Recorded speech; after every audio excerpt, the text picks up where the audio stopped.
that hot mess that they air in the mornings called The View had to issue not one, not two, not three, but 4 corrections, legal corrections, 4 legal notes. Not to mention what they did at that debate, where once again, they tried to fact check only one side.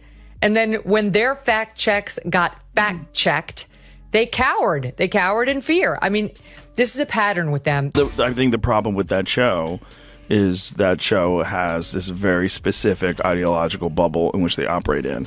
You know, and they always bring on a token conservative woman and they yell over her and silence her. And, you know, they did that with Megyn McCain. You thought The View had the monopoly on drama? Think again. Joe Rogan and Megyn Kelly just teamed up to deliver a knockout punch that left The View hosts scrambling for their self-esteem. It wasn't pretty. If you thought they were untouchable, think again. Stick around as we break down how these two absolutely destroyed the so-called queens of daytime TV. Trust me, you won't want to miss this one. It's nothing Just there. go for it. Yeah, there's nothing there. Sometimes comics do that. Yeah, and for fun. The other question is then, is that representative of a big constituency? I think probably yes. Well, a lot of MSNBC viewers are probably also thinking, I don't even think the MSNBC viewers, I think they're a little bit more sophisticated than that. Yeah. This is like low information, blue no matter who, like older housewives who are mad at the world. That's the appeal that Whoopi Goldberg had. It starts with the usual circus, The View in full meltdown mode. 5 grown women yelling over each other like it's a televised seance gone horribly wrong. Joy Behar is halfway through her 15th moral panic of the morning. Whoopi looks like she's calculating pi on a napkin. And Sunny Hostin is passionately arguing with gravity itself. Nobody's listening, everyone's interrupting, and the audience is clapping like trained seals whenever someone vaguely says empowerment or democracy. If chaos had a daytime slot, this is it. Donald Trump will be sworn in as the 47th president of the United States, yay, on January 20th. Of this month. Not everyone's happy about it, and many people would like us to be more focused on the insurrection that he personally unleashed. If you ask them, as we discussed earlier, they think it's as bad as like the Holocaust, and you don't have to take my word for it. Here is Sunny Hostin of January The View 6th was an today. atrocity. It was one of the worst moments in American history. And when you think about the worst moments in American history, you know, like World War II, things that happened, you know, like the Holocaust, chattel slavery. Yeah, the January 6th is right up there next to the Holocaust. Somewhere in the mess, someone tries to form a coherent thought, but it's immediately drowned out by crosstalk, performative gasping, and a well-timed side-eye from Anna Navarro that could curdle milk. It's not a debate, it's not even a discussion. It's group therapy with a studio audience and a sprinkle of delusion. A professional echo chamber with studio lighting. You can almost smell the smugness wafting off the screen like a Glade plug-in of self-righteousness. In fairness, though, I mean, The View has to be, you know, if you average out The View hosts, among the dumbest people on television. And so it's like they say the thing that people are thinking, but they say it very directly, so they expose whatever truth. But I don't think some of them are dumb. You don't think so? No, I don't think Sunny Hostin's You think it's deliberate? dumb. I think she's ideologically driven, and they have blinders on, for sure. I don't think Sunny's dumb.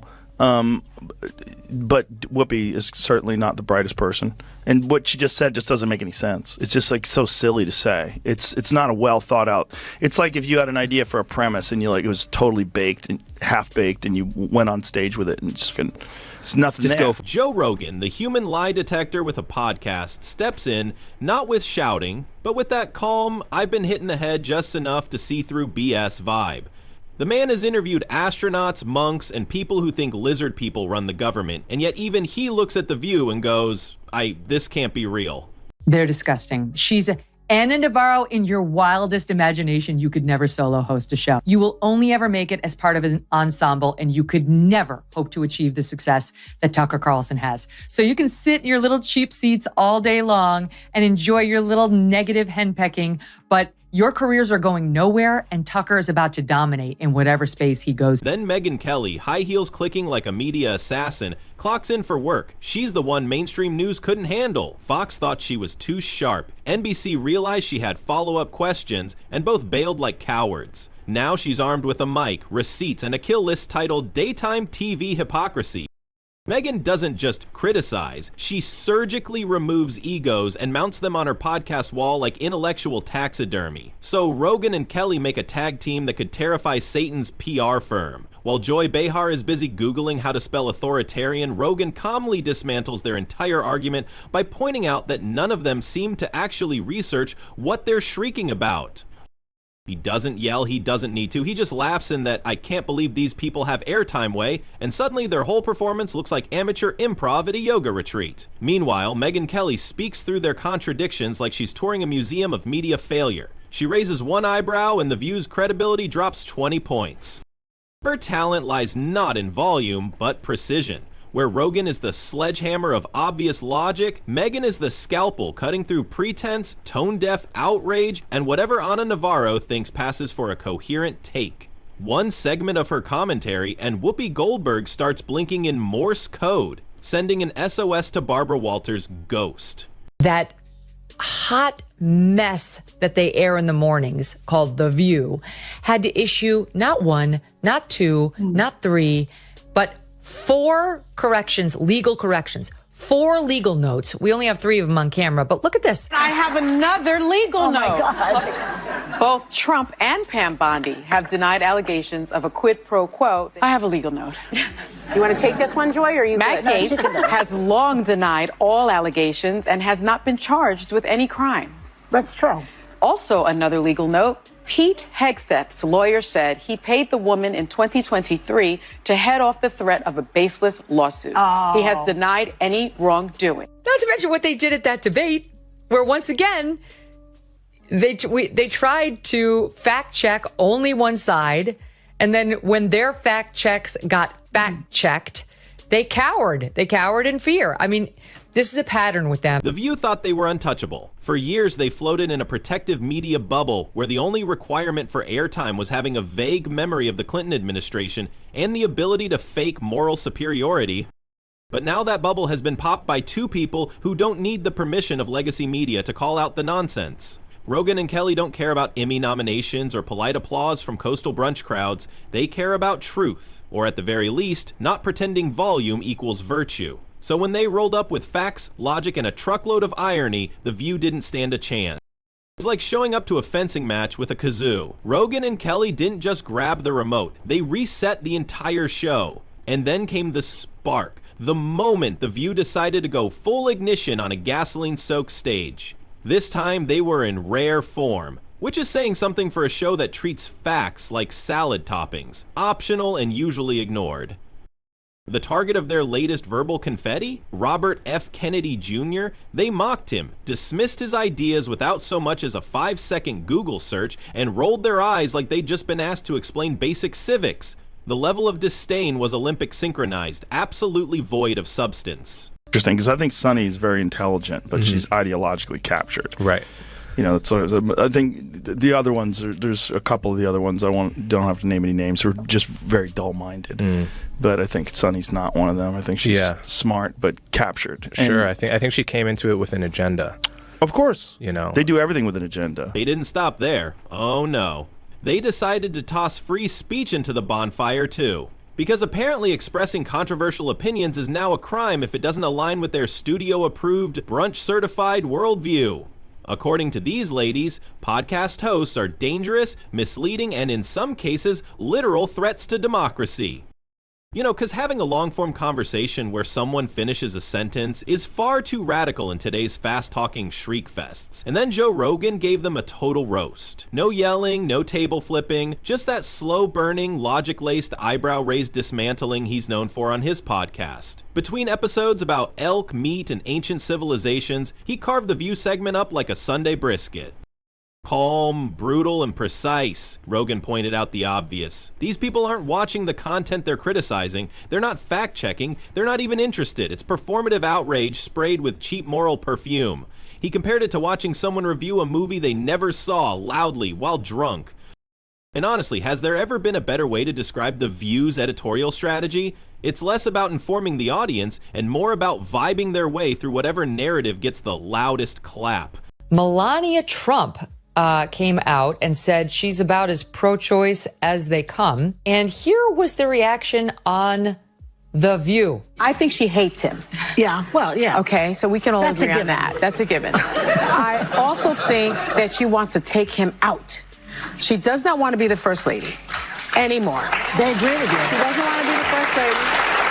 She destroyed the Rose Garden. Who hates Christmas? Melania Trump hates Christmas. She doesn't want to decorate for Christmas. She doesn't want to have anything to do with him. She doesn't want to sleep in the same room with him. She can't tolerate him. Would you look? This is a network that still runs out fact checks to these women, like it's concerned about them staying factual. She hates Trump.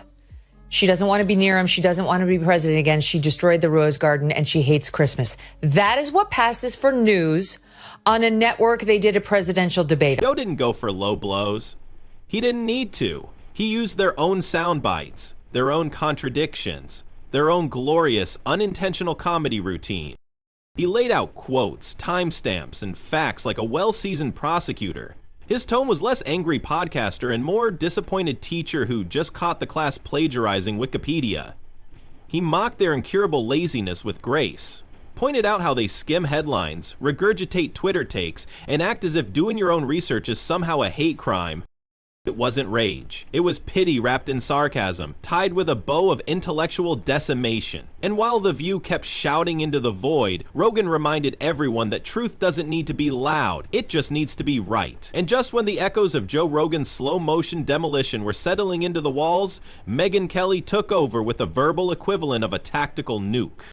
Unlike the caffeinated chaos of The View, Megyn didn't raise her voice, she sharpened it, one by one. She picked apart their broadcast like a bored lawyer shredding a kindergarten essay. If Joe brought clarity, Megyn brought courtroom receipts and a blowtorch. She dove in immediately. Everything's offensive unless it's coming from them, and that's exactly the magic formula on The View. One moment, they're pearl-clutching over someone saying men can't get pregnant, and the next, they're laughing at political opponents like they're roasting them at a Friars Club dinner. I have no hate for Joy Behar. If I saw her, I'd give her a hug. I'd probably say the same thing about me if I was her. You're worried about losing your job, and you're worried about podcasts taking over, and who's the source of news, and we said Donald Trump was Hitler, but half the country disagreed with us, and he won, and this is fucking great, and Joe Rogan believes in dragons! According to Megyn, it's not free speech unless it's been filtered through a panel of daytime television privilege. And speaking of privilege, she saved her sharpest darts for Joy Behar and Sunny Hostin. Megyn pulled zero punches. Joy, the walking eye roll emoji of the show, got eviscerated for acting like she's the grand high priestess of progressivism while casually dishing out takes that would make an actual feminist beg for earplugs. And Sunny? Oh, Sunny. Megyn took a scalpel to her smugness, calling out her elite lawyer turned daytime diva vibe. Megyn ripped through their faux moral superiority like a hurricane in a hypocrisy warehouse. Female empowerment? More like curated drama, wrapped in pastel blazers. She exposed the way the show paints dissenting opinions, especially from women, as treason. Disagree with the group? Think again. Suddenly, you're not just wrong, you're a threat to sisterhood. It's not a round table. It's an emotional hostage situation where the only safe answer is whatever Whoopi said 5 minutes ago. But it didn't stop with roasting personalities. It got surgical when the facts rolled in, because here's the kicker. While The View thrives on emotionally charged half-bites, Joe Rogan and Megyn Kelly come armed with actual research. Crazy concept, right? Referencing full transcripts, context, reading past the headline, witchcraft. Do you see what Whoopi Goldberg said? What'd she say? Whoopi Goldberg said that Biden could arrest all the Republicans and put them in jail. You just need to see how unhinged this kind of thinking is. Well, you know what Joe Biden could do? Joe Biden, you have to see it, because it's so on TV. crazy. She said on television. You know, just let's look at a scenario where the Supreme Court says, yes, he has that. He has all those rights. He is immune from everything. Yeah. You know what Joe Biden could do since he is presently president? What? Whoa. He could throw every Republican in jail. Yeah. They started matching The View's claims to actual events. Like, for example, when The View declared a particular podcast episode was dangerous, only for Megyn to play clips proving it was literally a discussion about nutrition and the science of cold plunges. Scandalous. Or when Joy insisted Rogan platformed hate, but a 32-second fact check showed it was a military veteran talking about PTSD and meditation, the horror. Megyn didn't just call them out, she buried them in context. And Joe, ever the conversational monk, had already deconstructed their entire worldview without breaking a sweat. The contrast was brutal. Rogan and Kelly, thoughtful, researched, nuanced. And let's not forget the ever-present disdain The View has for long-form podcasts. Who has time for 3-hour conversations? They scoff, as if their viewers are begging for more. 10-second opinion spasms, sandwiched between commercials for arthritis cream and debt consolidation. Megyn and Joe weren't just responding, they were exposing, and while The View hid behind applause signs and scripted righteousness, these two were holding up mirrors. Painful, hilarious, brutal mirrors. And just when you thought the hypocrisy couldn't ferment any further, The View decided to take a masterclass in misinformation and teach it as gospel. I don't know these people. Hey, this is the most important part. This is right after she was saying, we are run by ABC News. You should trust us, not Joe Rogan, who believes in dragons. So she by saying we should trust them because they're double checked by ABC News, and then making the stupidest fucking statement. Like you didn't listen to what I said. Yeah. You didn't listen to what the wildlife biologist, and that's only a part of what he said. Remember when they confidently declared certain COVID facts as science, only for that science to quietly pack its bags and flee the building months later? Or when they painted political candidates as existential threats to democracy based on Facebook memes and Whoopi's half-remembered dinner conversations? These weren't slip-ups, they were symphonies of confidently wrong declarations. Let's not forget their greatest hits, like when they suggested that certain legal cases were open and shut based purely on whether or not they liked the defendant's haircut. Or the time they claimed that Joe Rogan was spreading dangerous misinformation while misquoting him so badly that even the internet collectively cringed. And this is all while acting like they've been knighted by the Council of Truth and Accuracy. Now, contrast that with Rogan and Kelly. Two people who shockingly don't pretend to be omniscient. Rogan regularly invites people he disagrees with, a concept so foreign to The View set that it might as well require subtitles. And Megyn? She'll quote the actual case file, not just something her cousin reposted on Instagram. And when the receipts start rolling in, cue the world's tiniest violin section, because here it comes, the inevitable victim parade. We're being silenced, scream the women who speak into a camera 5 days a week with a studio audience, nationwide syndication, and 2.5 million daily viewers. That's not censorship, that's called dominating the airwaves while whining about being ignored. It's like Jeff Bezos complaining about not getting a fair shot at selling books. Joy Behar fumbles out a defense so tone-deaf it could cause tinnitus, and Whoopi attempts a philosophical deep dive and ends up somewhere between Play-Doh and a sleep-deprived fortune cookie. Meanwhile, America watches, popcorn in hand, wondering if daytime TV has officially jumped the shark, or just eaten it on live television. So here we are, The View, a relic from the era when shouting over each other in coordinated blazers passed for journalism, now gasping for relevance in the age of Rogan and Kelly, while they clutch pearls over misinformation. Joe's calmly fact-checking between kettlebell swings, and Megyn is slicing through their smug nonsense with lawyer-grade precision. Because when your entire argument collapses under the weight of a UFC commentator and an ex-Fox anchor, maybe it's not just your credibility that's outdated, it's your whole personality.